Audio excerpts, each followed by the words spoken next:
The topic of this video is the water solubility test. The required tools and the different steps of the process are shown.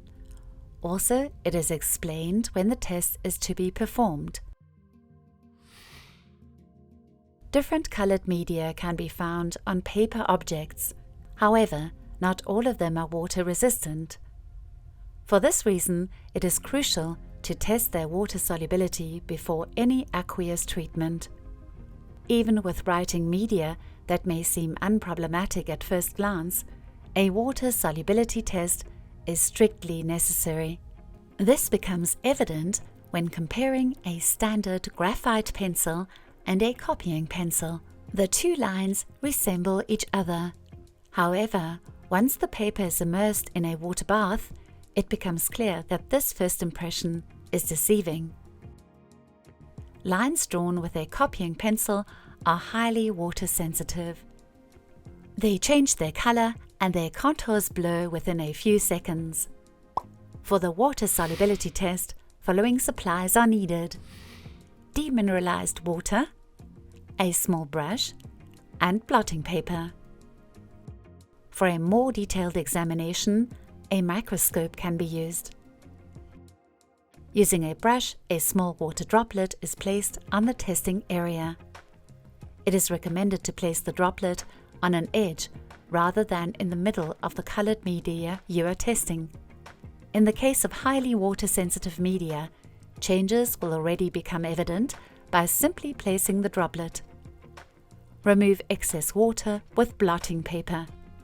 By looking at the blotting paper, the water solubility of the colored media will be highly visible. This means that the object cannot be watered without further precautions. However, sometimes the water solubility does not become evident on the object itself as quickly as in the previous example. In this case, the water droplet is removed after a few seconds by using blotting paper. To do so, the blotting paper is pressed gently onto the object using a bone folder. It is important to keep the pressure minimal in order to prevent the colored media from dissolving due to mechanical friction. Even if the color bleeding is only slightly visible, the object cannot be watered without prior fixation. If nothing is visible on the blotting paper, the water immersion of the object can be carried out.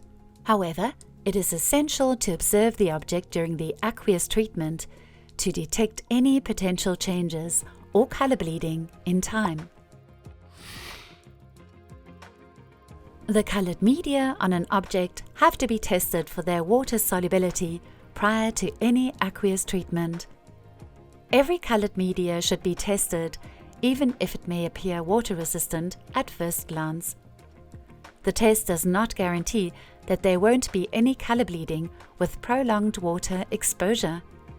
For this reason, it is important to observe the object during the restoration in order to detect any changes promptly.